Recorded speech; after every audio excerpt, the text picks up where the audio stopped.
Alors pourquoi j'ai choisi ce thème cette année après avoir traité des thèmes plus ou moins grand public comme l'alimentation?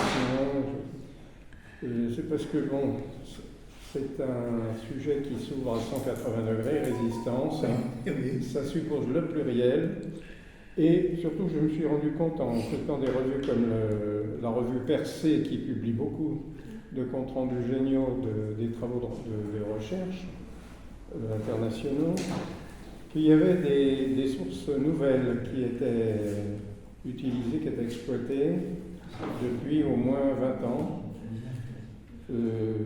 Alors qu'on a parfois comme disait Denis tout à l'heure, nos Romains ne sont pas ceux du XIXe siècle, toute histoire est contemporaine, et que vous avez comme moi à l'école été baigné par le roman national, la résistance, c'est le FFI avec sa petite mitraillette, son béret, bref, un brassard, c'est la résistance armée uniquement. Alors là, justement, actuellement on élargit un peu le concept, ça permet de sortir de ces clichés, et on internationalise la réflexion. Les histoires de la résistance qui ont paru les dernières traitaient toute l'Europe de l'Ouest en un bloc, par exemple. Et ça permet de faire de l'histoire comparative, qui est toujours très utile. Alors la première intervention, je l'ai appelée Fascisme et lanceur d'alerte.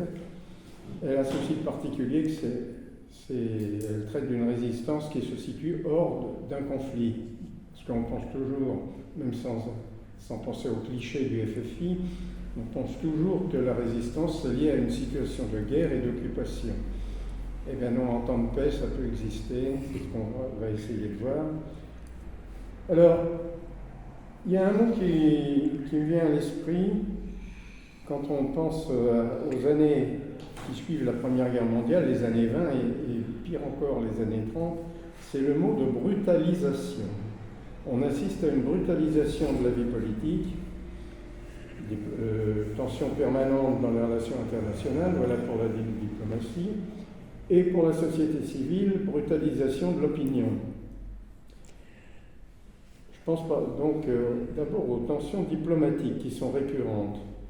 On a peu à peu conscience, les opinions ont peu à peu conscience après 1919, que la paix du président Wilson, c'est un échec. C'est un échec parce que la paix du président Wilson qui a abouti à tous les traités qui ont clos la Première Guerre mondiale, elle consistait d'abord à détruire les empires vaincus, empire hongrois, empire allemand, empire ottoman.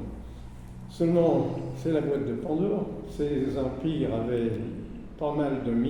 contenaient pas mal de minorités enchevêtrées les unes dans les autres, ce qui fait qu'elles ont du mal à s'intégrer dans les nouveaux États-nations qui sont créés par la dislocation de ces empires. On reprend le mouvement qui a été suivi des révolutions de 1948, on crée des États au nom des peuples à disposer d'eux-mêmes, on crée des États qui se veulent monoculturels, voire monoethniques, et ce qu'il y a, c'est que les minorités en question, ça déborde, elles n'arrivent pas toujours à s'intégrer dedans.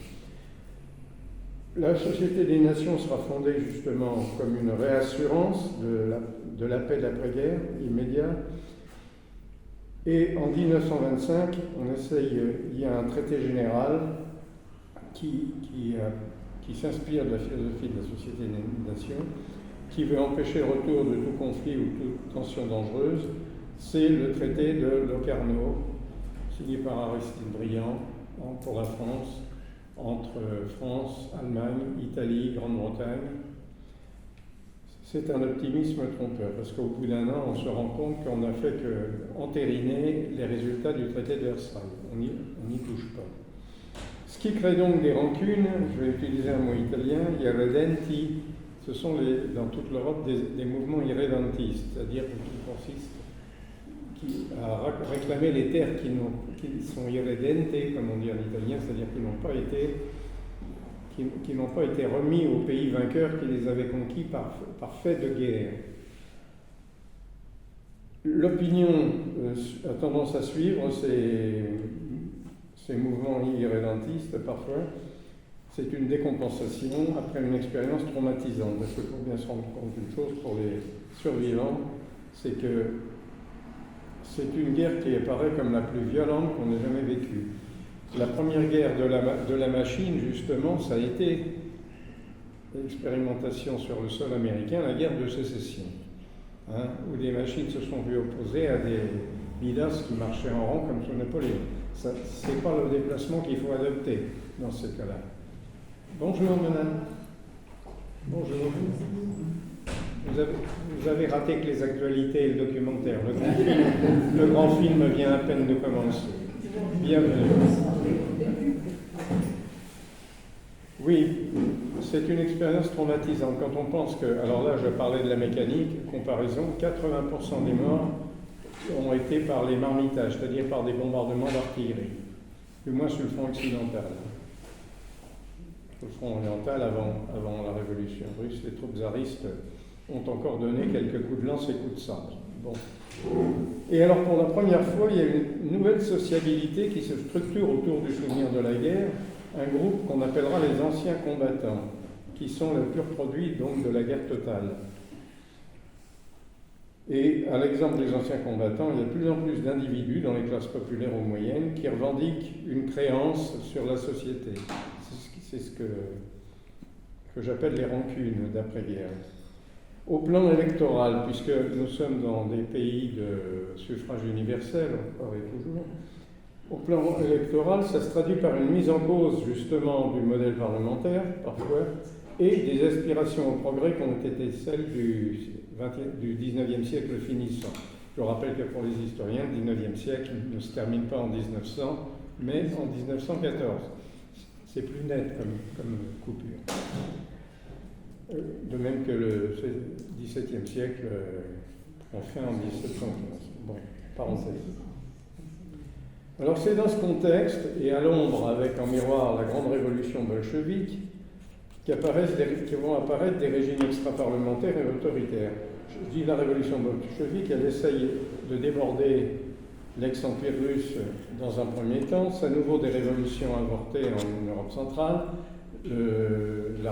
la Hongrie, la Roumanie vont faire une expérience très brève de communisme avec le leader Béla Kun en Hongrie, la révolution spartakiste à Berlin et en Allemagne, qui est étouffée dans l'œuf par des milices d'armées démobilisées qu'on appelle les corps francs.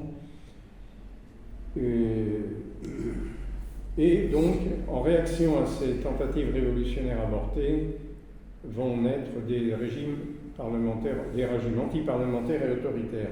C'est le régent Horthy qui est au pouvoir en Hongrie pour plus de 20 ans. C'est un régime autoritaire en Roumanie, bref. Et régime extra-parlementaire, pas plus tard qu'en 1922, vous devinez où je veux en venir, le fascisme italien. Alors quand je parle d'Italie, j'ai tendance à croire que je parle sous le contrôle de Denis, donc peut-être n'hésitera-t-il pas. Bref. Je vais faire un bref résumé du fait fasciste, parce que le plus important dans fascisme et antifascisme, ce sera le concept et les mots, comme je vais essayer de le prouver. Alors, le phénomène fasciste. Bon, déjà, son leader, Benito Mussolini, et nombre de ces cas sont venus d'où, politiquement, du socialisme. Jusqu'ici, tout va bien. L'origine idéologique lointaine, on peut la relier à des penseurs français du siècle précédent, des théoriciens de l'ordre et de l'autorité. Je pense à Georges Sorel, par exemple, qui mélange les inspirations révolutionnaires et les aspirations réactionnaires. Pardon. Sur le plan des sensibilités purement intellectuelles, on a une esthétisation de la violence. Vous connaissez l'écrivain Gabriel D'Annunzio, qui était l'un des leaders des Arditi, justement, qui s'est distingué non pas par une marche sur Rome, mais une marche sur Trieste. Et il y a une tendance à la fuite en avant. Marinetti et le futurisme, le culte de la vitesse. Ils seraient très sensibles, justement, à l'apogée de la machine, je crois, ces gens. Marinetti, c'est c'est l'apologie de la vitesse. Alors, tous ces mouvements, tout ça amalgamé va profiter localement du désarroi de l'après-guerre. Enfin, une brutalisation économique. Elle n'arrive pas en 1919, celle-là, mais 10 ans plus tard. 1929, vous connaissez, crise du capitalisme débridé. Pour la première fois, c'est à l'échelle mondiale. Ça naît d'un crédit d'une banque viennoise, mais ça se répand très vite aux États-Unis. C'est la crise de 29 qui atteint les pays industrialisés selon des calendriers différents. La France n'est pas touchée tout de suite, hein. Elle est touchée 32, 33, 34. Pourquoi ? Parce que la France a un retard du fait de sa moindre insertion dans l'ordre capitaliste déjà financier, donc dans le système spéculatif. Et l'agriculture compte encore pour beaucoup dans nos sources de revenus. Ça a retardé l'apparition de la crise, mais elle est quand même bien fini par arriver. Alors, tout ça crée des chômages de masse, évidemment, dans la grande industrie, donc des déplacements de population. Donc, comme aurait dit Mao, en parlant des ouvriers, les masses populaires entrent en concurrence économique. Les réponses politiques sont improvisées, sont variées d'Europe en Amérique. Ça va de l'autarcie qui cherchera à mettre sur pied le régime fasciste. Ça aussi, c'est un dogme fasciste, l'autarcie économique. Mais enfin, elle ne sera pas appliquée avec toute sa rigueur, bien sûr. Et en Amérique, sous le président Roosevelt, un embryon d'État-providence, enfin du moins un système un peu plus social, qui s'appellera le New Deal, la nouvelle donne. À côté de ça, s'exerce le poids de la propagande de l'URSS à travers un organisme qui est coordonnateur de l'action des partis du monde entier, le Comintern, qui rassemble comme un exécutif international des membres des partis communistes qui ont adhéré à la Troisième Internationale. Parce que ça s'est passé pour la France en 1920, au Congrès de Tours. Une courte majorité a suivi, a voté l'adhésion à la Troisième Internationale, sous pression de Lénine et de son envoyé Zinoviev. Et pendant ce temps-là, est restée une minorité fidèle à ce qui était celle d'avant, la Deuxième Internationale, qu'on appellerait maintenant social-démocrate, la SFIO. Vous connaissez le sigle, il veut précisément dire Section française de l'Internationale ouvrière. Alors donc, en conclusion, l'après-guerre et l'entre-deux-guerres, c'est un temps où des inventeurs de systèmes cherchent des solutions en dehors du système, quel qu'il soit. Il faut quand même parler donc, après avoir brièvement esquissé le mouvement, le mot fasciste. Qui est fasciste ? Pour qui et quand ? Quand ? Jusqu'à nos jours. Hein. Puisqu'en 68, les étudiants scandaient « le fascisme ne passera pas ». Bien sûr, ils ne faisaient pas allusion aux chemises noires. Hein. Alors, le mot fasciste, c'est un mot attrape-tout, comme vous le devinez, qui est venu de la gauche. Mais le terme lui-même était, c'est curieux de voir l'origine italienne et lointaine. Il était déjà en usage, ce terme de fasciste, dans le vocabulaire de la politique de la gauche italienne, depuis le développement de ce qu'ils appelaient des faisceaux de travailleurs siciliens, Facci siciliani dei lavoratori. Et c'était un mouvement qui était né dans les années 1890. C'était des ligues de travailleurs pauvres de Sicile, des journaliers pour beaucoup, d'inspiration sociale et démocratique, qui s'organisaient pour résister aux grands propriétaires.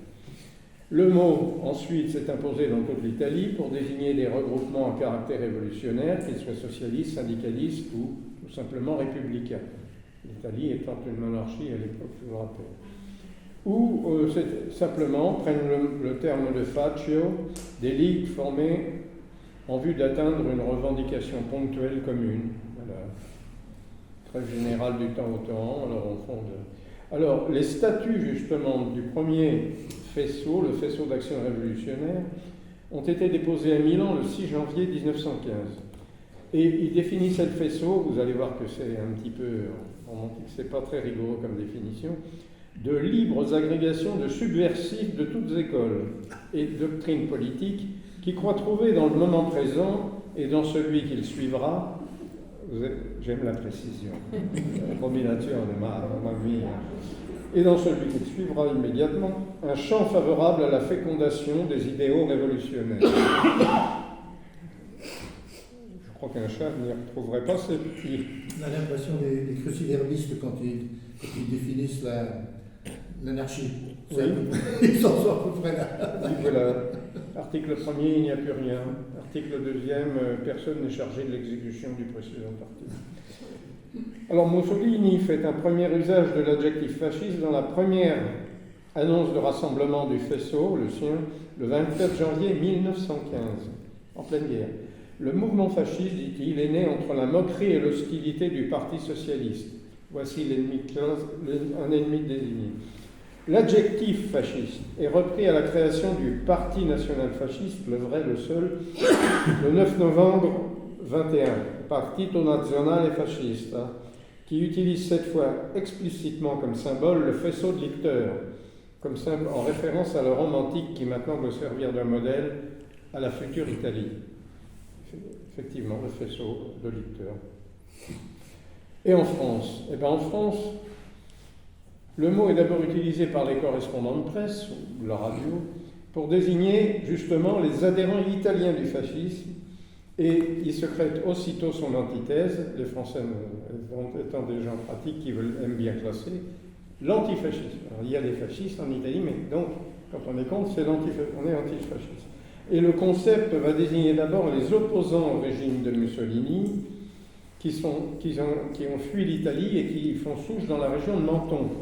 Donc les correspondants de la presse du Sud vont parler d'eux comme ça en disant que ce sont des antifascistes. Et c'est un mot, donc, l'antifascisme, qui est jeté dans la mêlée politique et instrumentalisé tout au long du XXe siècle par toutes les propagandes, au-delà de toute cohérence. Alors la définition des Italiens n'était pas cohérente tout à l'heure, mais on ne va pas gagner beaucoup en cohérence.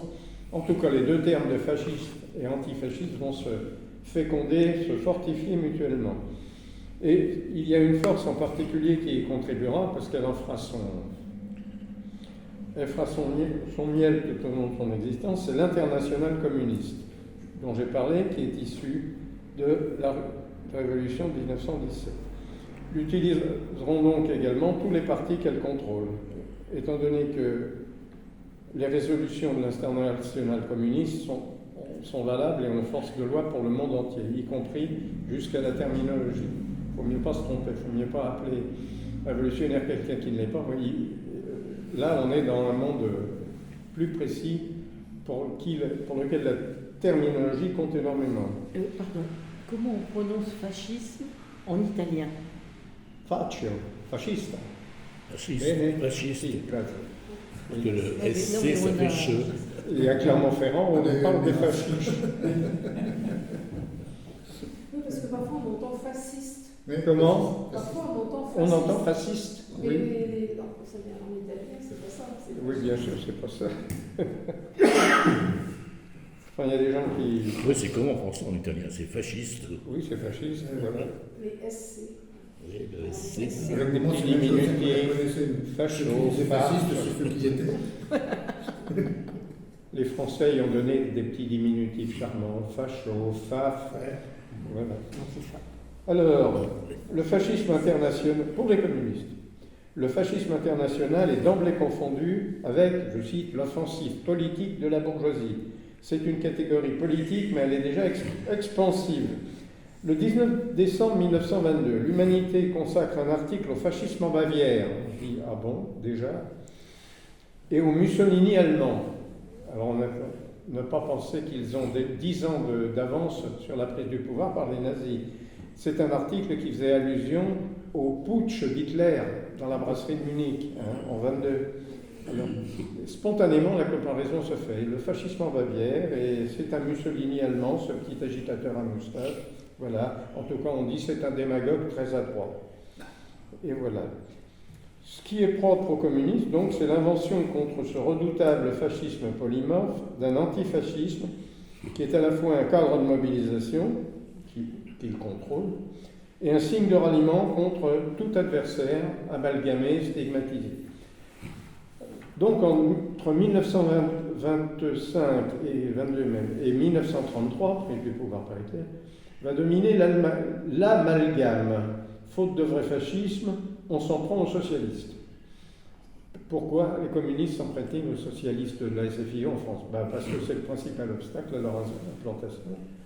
Ils sont qualifiés tour à tour, ou simultanément, de social-flics, social-fascistes, ou même de fascistes tout court. Je recite l'Humanité 1930. Une fois de plus, les faits prouvent avec quelle rapidité la transformation du parti SFIO en parti social-fasciste se poursuit. Ils sont vraiment habillés pour l'hiver. Et c'est ce que les historiens du mouvement ouvrier et communiste ont appelé la période de la ligne sectaire. Et c'est à cette ligne sectaire que l'on doit l'avènement du nazisme en Allemagne. Alors, ce qu'il y a de drôle, anecdote à côté, c'est que les fascistes italiens tentent de s'implanter chez les émigrés italiens en France. En mélangeant les activités d'assistance, ils organisent des colonies de vacances, des réunions politiques.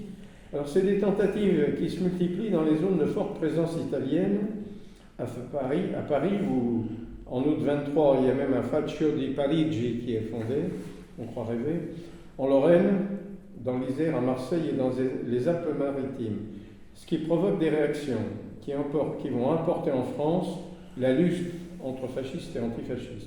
Je ne sais pas si vous avez lu le livre de Cavana, qui s'appelle L'Hérital. Alors, on a une mère de famille qui est complètement abasourdie parce qu'elle ouvre un colis qui vient d'Italie et c'est tout simplement une panoplie de petits balayas, c'est-à-dire de jeunesse fasciste, pour son fils. On veut habiller les mômes. Le môme, tout fier, la met pour aller à l'école où il se fait copieusement casser la gueule par les petits camarades. Ça, c'est l'anecdote qu'il y avait. On a peine à y croire actuellement, mais quand on dit qu'il y avait de l'entrisme, il y a beaucoup de mouvements qui l'ont partagé à toute époque. Conclusion, c'est la période sectaire donc, de l'internationale communiste qui, dans le cadre de la brutalisation des sociétés, elle aura au moins une conséquence, c'est qu'elle a habitué les militants les plus actifs, voire activistes, à l'usage d'un vocabulaire et de pratiques plus combatives, par exemple la contre-manifestation, l'usage d'un service d'ombre musclé, et ça date de cette époque-là, et verrouiller un discours qui superpose l'antifascisme et la simple défense républicaine, ce qui installe à gauche des réflexes durables.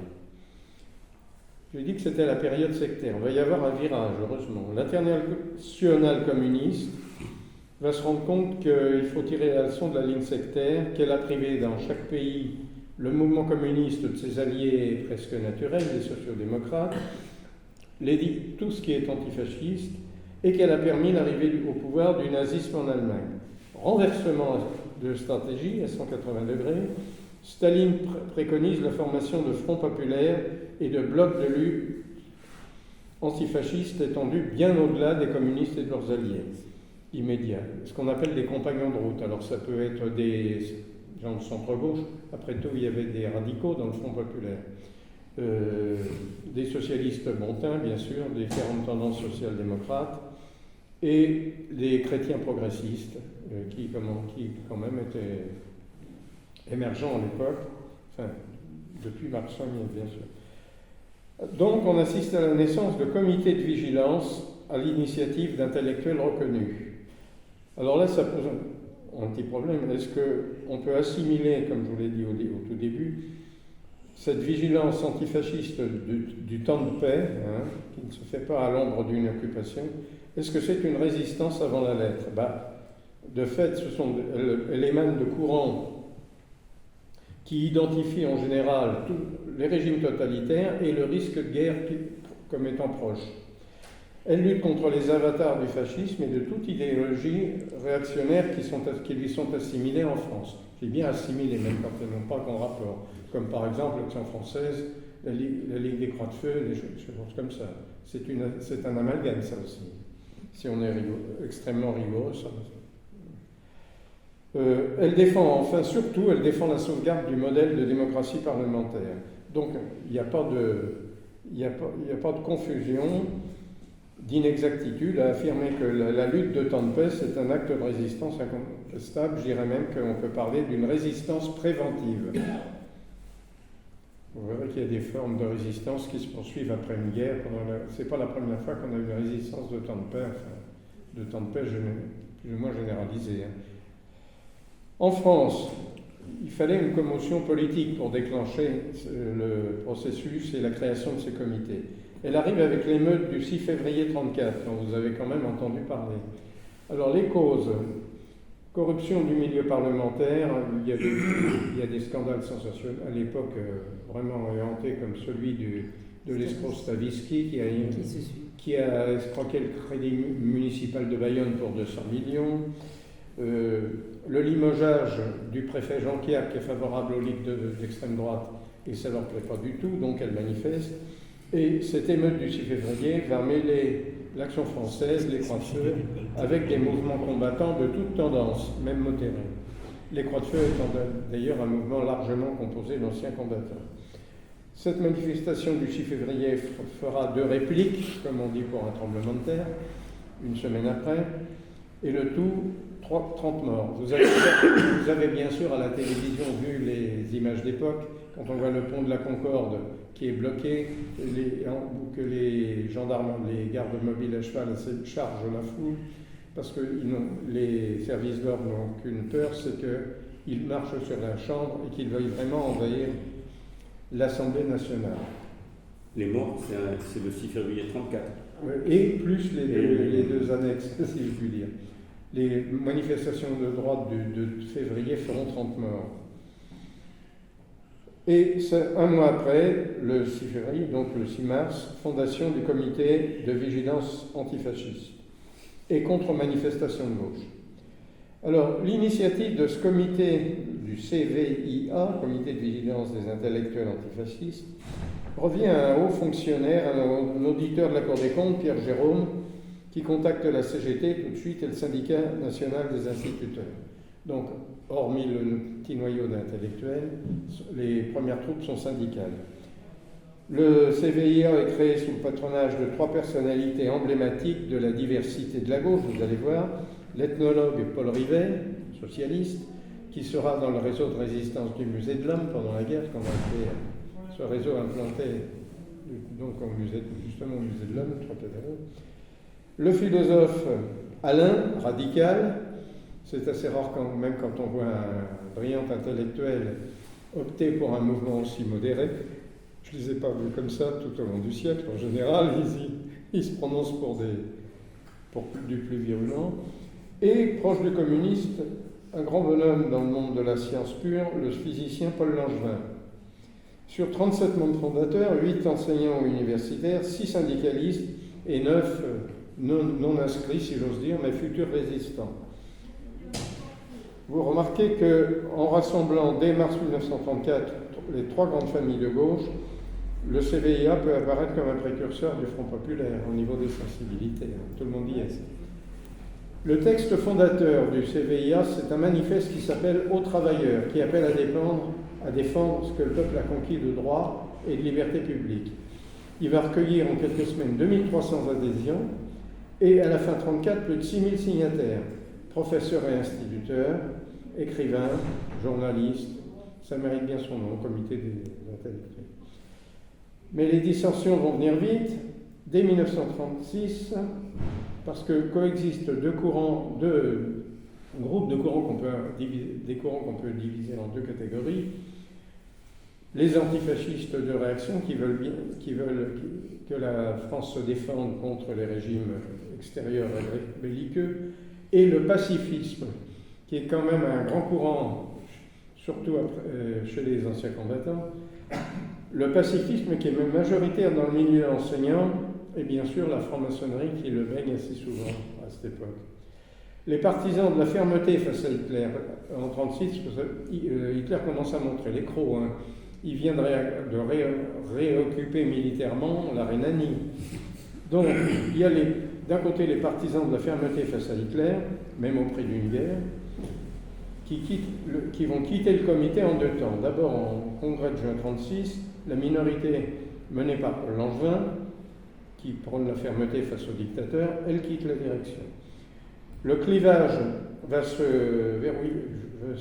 structurer après les accords de Munich en novembre 1938, La tendance réaliste, toujours partisane de la résistance, quitte à son tour le CVIA et fonde une union des intellectuels pour la justice, un comité croupion si j'ose dire. Mais elle va s'opposer ensuite, la première, au pacte germano-soviétique. Ça, c'est déjà quelque chose. Il ne reste plus que les pacifistes extrêmes, qui sont souvent d'anciens opposants au traité de Versailles, qu'ils trouvent injustes vis-à-vis des vaincus. Et certains anciens membres, comme Léon Emery, vont se retrouver dans la collaboration avec l'occupant allemand, pour ne pas faire de... C'est quand même étonnant. Malgré ces échecs politiques, c'est quand même un moment crucial de l'histoire de la gauche et de la résistance au fascisme, ce comité. Parce que si on y associe des organisations comme la Ligue des droits de l'homme ou la LICRA, il va consolider des attitudes électorales, j'allais dire, disciplinées, unitaires, qui fait que pas une voix ne manquera dans toutes les sensibilités du centre-gauche à l'extrême. Il n'y a pas une voix qui ne montera aux listes de Front populaire, et c'est un modèle français qui se diffuse en Espagne. Alors là, maintenant, c'est plus l'Italie, hein. On va parler de l'Espagne. Comme fer de lance de l'antifascisme, on peut mettre en avant les brigades internationales. Alors là, Mais Blum, vous en parlez pas. Et Blum, vous en parlez. Ah ben Blum, il va bien, merci. Si, bien sûr, les sensibilités, bon, justement, j'ai pas voulu faire quelque chose spécialement sur le Front populaire. Il est bien évident que si lui n'est pas antifascisme, alors là. Mais là, on est dans l'antifascisme théorique et politique. J'ai préféré traiter quelque chose qui soit sur le terrain, disons plus. Donc, le contexte, très important, la guerre civile espagnole. Alors, l'Espagne a été neutre durant la guerre de 14. Elle s'est fait d'assez jolies rentrées. La pesetas vaut 3 fois le franc en 1919, sur le marché d'échange. Elle a vécu quand même une brutalisation de sa vie politique à court et à long terme. Parce que durant ces 4 ans, n'ont pas cessé les affrontements ni les manifestations entre les partisans de l'intervention aux côtés des Alliés et ceux qui sont partisans de l'intervention aux côtés des empires centraux. Alors en gros, les républicains, socialistes, démocrates voudraient que l'Espagne soit aux côtés de la France et de l'Angleterre, et en face, les militaires, l'armée, les courants catholiques conservateurs souhaiteraient une intervention aux côtés de l'Allemagne. Et enfin, c'est surtout, cette guerre civile, c'est un aboutissement de l'histoire de l'Espagne du XIXe siècle qui a été marquée par des guerres civiles récurrentes. Libéraux contre absolutistes, républicains contre monarchistes, socialistes contre bourgeois. On peut dire que la marmite espagnole, elle bout depuis 1815. Il faut bien que ça pète un jour. Premières alertes, 1917. Un soulèvement militaire, ils y échappent de peu. Agitation, toujours dans le cadre de cette binarité sur l'intervention. 1923, le coup d'État d'un général qui n'est pas un foudre de guerre, si j'ose dire, Primo de Rivera, que les Espagnols qualifient eux-mêmes non pas de dictature, mais de dictamol, en jouant sur le sens du mot espagnol, dictadura et dictablanda. Donc pour eux, c'est une dictamol, c'était pas si tragique que ça. Quand même, il fait enfermer quelques leaders, surtout syndicaux. Alors l'aboutissement, voilà, ça devait tomber le 17 juillet 1936, suite à la victoire du Front populaire, soulèvement de l'armée d'Afrique dirigée par le général Francisco Franco, patron de l'armée d'Afrique et de la Légion, et donc débarquement des troupes coloniales en Andalousie, avec l'aide de la flotte de Mussolini et de l'avion allemand, loué à un milliardaire qui s'appelle Juan March, qui est l'empereur de la cigarette et des tabacs, et qui lui met sa fortune à la disposition de la réaction. Alors, la guerre d'Espagne, on a dit, c'est une banalité de dire que c'est la répétition générale d'un conflit généralisé. Voilà le premier cas de l'affrontement entre fascisme et antifascisme. Bien que, si on est rigoureux, on ne peut pas taxer le franquisme d'être un fascisme pur. Il y a un petit parti qui a été le noyau du mouvement franquiste, c'est la Phalange, bien sûr, qui a reçu des fonds de Mussolini et qui veut s'en inspirer. Mais le gros bataillon, si je puis dire, parce que ce sont des deux côtés des masses allant aux classes populaires qui sont en jeu. Le franquisme, en gros, c'est plutôt, comme disent les historiens actuels, tant espagnols que français, un national-catholicisme. Ce qui permet de faire un petit clin d'œil à l'expression national-socialisme et qui dépeint très bien les inspirations de Franco, du mouvement en général. Ce qu'on appelle les phalangistes et les autres étant regroupés dans ce qu'ils appellent le mouvement, avec un grand el movimiento. Aussitôt, réaction internationale, on se dit il ne faut pas y toucher, on va mettre sur pied un comité de non-intervention. Alors, à l'initiative des diplomaties françaises et anglaises, on y associe l'Allemagne, l'Italie et l'URSS, ce qui fait que c'est une farce authentique. Vu que l'Italie et l'Allemagne envoient des troupes régulières, les Italiens ont 30 000 soldats réguliers sur le terrain. L'Allemagne enverra, vous le savez, la Légion Condor, des volontaires, entre guillemets, aviateurs, auxquels on doit Guernica. L'URSS, dont on a sous-estimé le rôle jusqu'à récemment, tant que ne sont pas ouverts les archives, merci Boris Eltsine quand même, l'URSS envoie du matériel, des pilotes d'avions bien sûr, des cadres, tout ça, dissimulés derrière des noms d'emprunts espagnols, et le Comintern lui-même envoie des commissaires politiques de différentes nationalités. C'est donc le premier exemple de lutte armée entre fascistes et c'est le premier exemple d'une lutte armée antifasciste, mais aussi transnationale. Les brigades, ce sont des volontaires, mais le recrutement est un peu téléguidé. Ça commence comme ça, en septembre 1936, le chef de la propagande du Comintern pour l'Europe, qui est un communiste allemand du nom de Willy Münzenberg, il propose à Staline d'aider la République espagnole en armant des civils de toute l'Europe, communistes, mais aussi anarchistes, socialistes ou simples compagnons de route. C'est une explosion de volontaires étrangers entre la fin octobre 1936 et 1937 qui marquera la fermeture de la frontière côté français. Jusqu'en 1936, donc, le phénomène est presque exclusivement composé de gens qui viennent de France. Parmi eux, il y a bien 10 000 Français, mais les contingents étrangers sont fournis au maximum par l'immigration étrangère en France. Les Italiens de France, les Polonais de France, les gens des Balkans, et ensuite, à partir de fin 1936, les Allemands et les Autrichiens qui étaient réfugiés. Vous avez vu également le film Le Camp des Mille, ça vous dit rien?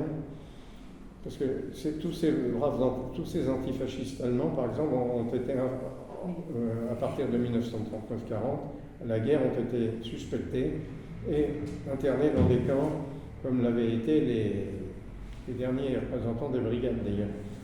Et ils échappent de peu dans ce film à l'avance des troupes allemandes. Le commandant du camp, Jean-Pierre Mariel, essaye de les faire passer en Espagne. Voilà pour l'anecdote. Alors c'est un engouement tel que les volontaires qui partent sont persuadés parfois que le recrutement se fait avec l'autorisation du gouvernement français. Parmi les Français, en fait, on a aussi les Wallons, qui sont très nombreux. C'est un engouement international, et cet enthousiasme va amener d'autres contingents venus de 56 pays qui baptisent leur brigade chacun au nom d'une grande figure révolutionnaire de leur propre pays. Les Polonais, c'est la brigade Dąbrowski, parmi eux beaucoup de mineurs du Pas-de-Calais, et de nombreux juifs polonais également. Parce que le plus gros des résistants, c'est ça, je crois comme pendant la guerre, le plus gros des résistants communistes polonais viendra de l'immigration française et belge. L'autre résistance polonaise, c'est autre chose, on en parlera. Pour les Autrichiens et les Allemands, brigade Ernst Thälmann, chef communiste allemand. Pour les Canadiens, Mackenzie Papineau, du nom d'un révolté québécois contre les Anglais. Les Italiens s'appellent Garibaldi, évidemment, ça se devait. Et les Américains n'ont pas trouvé plus gauchiste qu'Abraham Lincoln. Belfort, déjà. En janvier 1937, les volontaires non français sont devenus majoritaires dans les arrivées. Polonais, britanniques. 25 000 volontaires sont sortis de France à destination de l'Espagne. Alors, Il y a eu bien sûr les directives précises venues d'en haut, venues du Comintern, mais il y a un mouvement d'incitation et d'enthousiasme réel, de suggestion au volontariat vers l'Espagne, qui est visible dès la fin du mois d'octobre 1936. Et à partir de janvier 1937, les partis communistes, qu'ils soient dans un pays démocratique ou bien qu'ils soient en exil en France, comme le parti allemand, autrichien ou italien, sont invités à procéder systématiquement au recrutement de volontaires. D'où, parmi eux, à côté des militants communistes fervents, qui forment 60% des effectifs, des compagnons démocrates chrétiens, des socialistes, voire des chômeurs, et même des repris de justice. Et même André Malraux.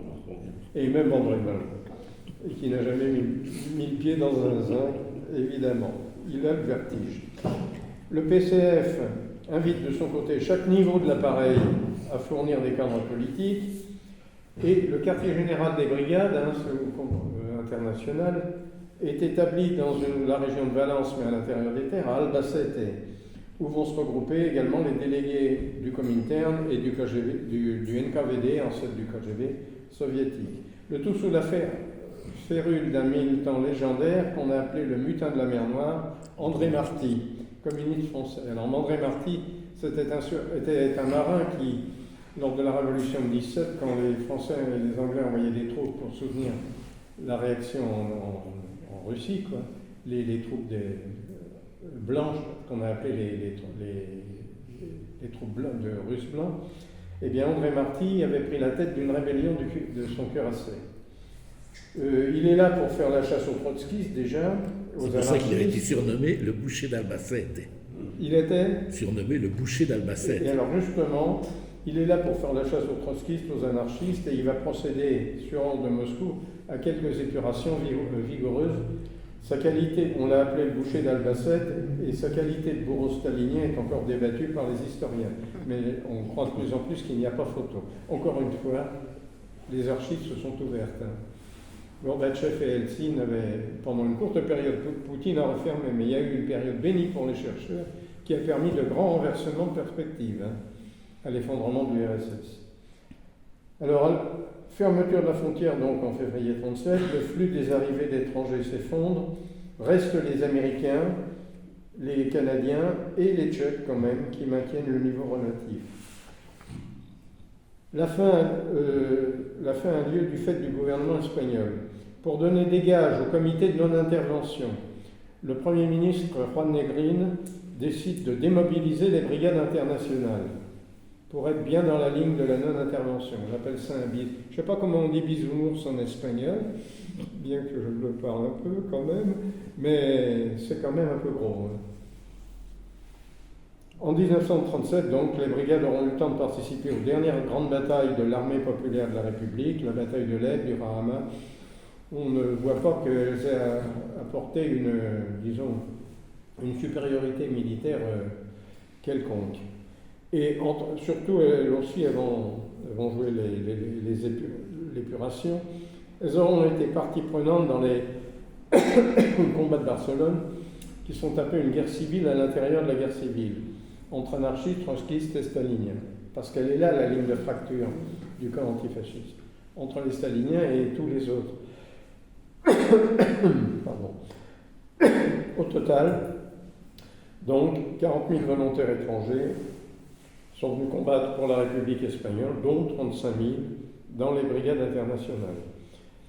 Ceux qui ne sont pas partis en 1938, à la suite de la débâcle de Catalogne en mars 1939, fin de la guerre civile, ils vont traverser la frontière, rentrer en France avec les civils, 450 000 Espagnols qui fuient les représailles et qui seront internés dans des camps improvisés sur la côte, à Argelès, Saint-Cyprien ou à Gurs dans les Pyrénées. Ils seront toujours internés, comme je vous l'ai dit, au moment de la Seconde Guerre mondiale, et les internés allemands et autrichiens seront livrés aux nazis, de nombreux Espagnols seront livrés à Franco, et d'autres dirigés par les Allemands vers le camp de concentration de Mauthausen, qui reste dans la légende des camps comme celui des républicains espagnols. Georges Sandrin y a fait un séjour assez long. Ils avaient monté un comité de libération pour attendre les troupes libertaires. À la fin, ça se finit par une insurrection, le camp de Mauthausen. du fait de l'administration clandestine qui avait mis au point les communistes espagnols. Alors, pourquoi j'ai été aussi long sur les brigades et la reine d'Espagne? Parce que la guerre d'Espagne, c'est d'abord un récit maintenant de nos jours, entre le mythe et la réalité. Parce que la geste des brigades internationales, elle s'inscrit dans un récit bien plus large qui est justement le récit de la guerre civile espagnole qui nous est porté justement et j'allais dire enjolivé, mais qui forme la base d'un véritable roman porté par Hemingway, Malraux, Bernanos,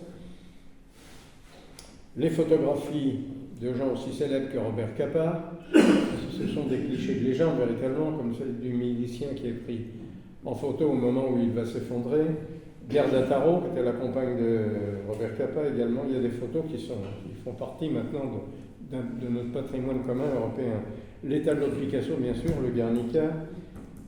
Tout ça pour dire que la guerre d'Espagne, c'est un véritable conflit, c'est dramatique, mais c'est aussi un conflit fantasmé.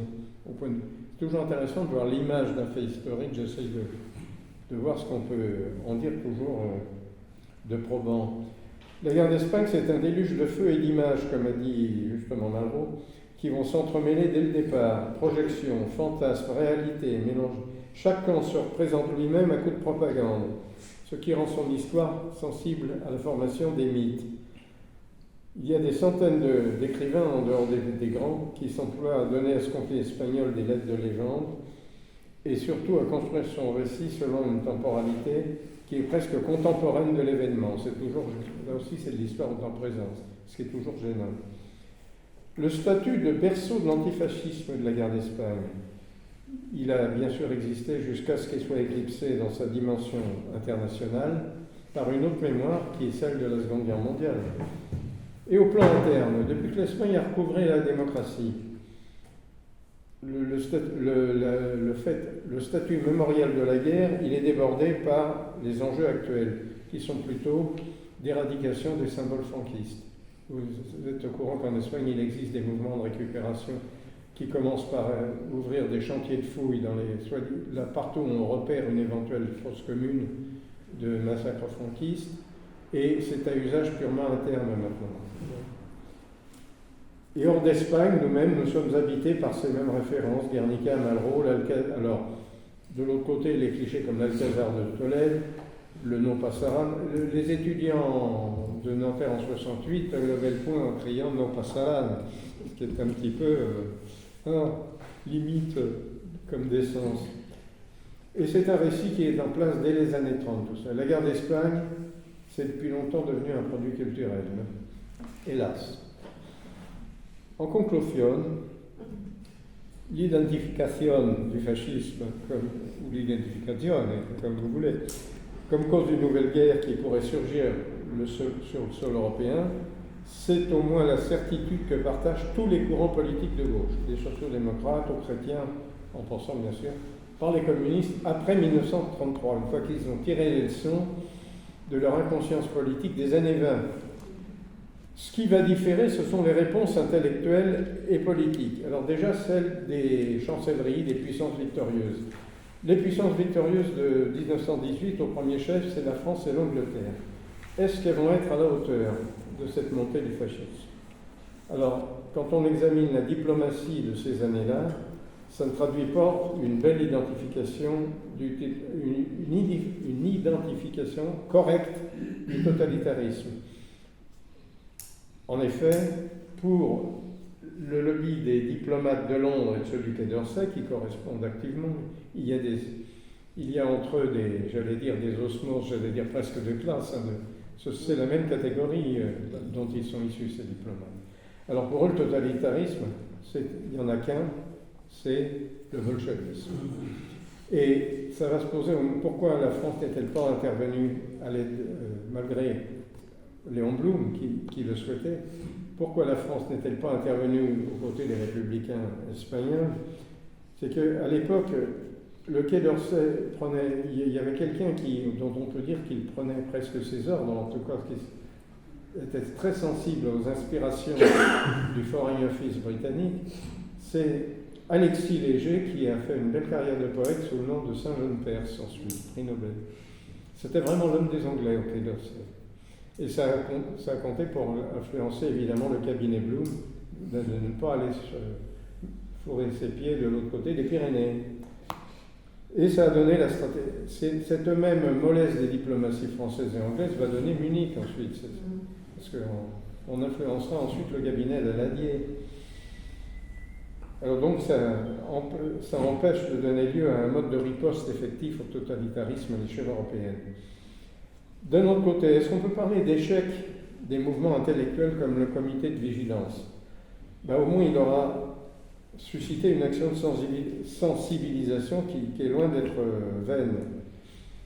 Elle va compléter dans les milieux progressistes une autre sensibilisation qui viendra de la présence croissante des réfugiés à partir de 1933 et qui, eux, sont bien visibles au quotidien, malgré un sentiment qui est répandu dans l'opinion de droite, qu'on appelle que j'appellerais le sentiment anti-métèque. Il y a ceux qui, décidément, n'aiment pas les étrangers, qui viennent manger le pain des Français, etc. Vous connaissez.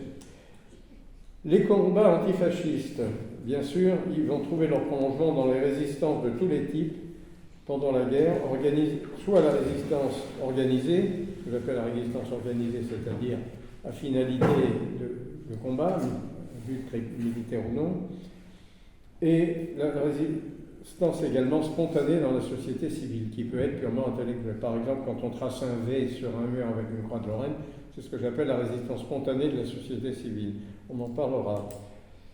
Le vivier des combattants de la guerre d'Espagne, une fois qu'ils seront passés dans divers camps, ou qui se seront enrôlés dans la Légion étrangère à partir de 1942, parce qu'on en avait mis beaucoup dans les camps de concentration dans l'Algérie de Vichy. Il y a eu quelques pages honteuses là également dans les camps du sud algérien. Alors donc, le vivier des combattants de la guerre d'Espagne, il va nourrir la lutte militaire aux côtés des Alliés à partir de 1942. Je vous ai dit qu'ils s'engagent dans la Légion étrangère, en tout cas ils rejoignent la France libre.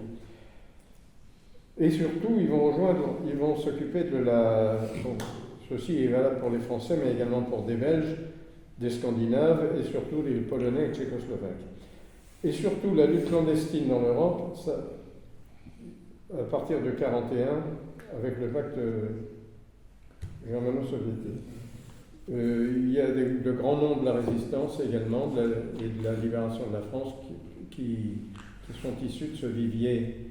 Je pense au colonel Roll Tanguy, communiste qui reçoit la reddition de la garnison allemande de Paris en août 1944, conjointement avec Leclerc. Il y a Arthur London, le Tchèque, qui va faire également une carrière de résistant. Bref, c'est une expérience, le témoignage des intellectuels qui a l'air d'avoir tourné court, mais en fait, vous voyez qu'il n'en est rien. Les différentes couches de sensibilisation étant cumulatives. Stop!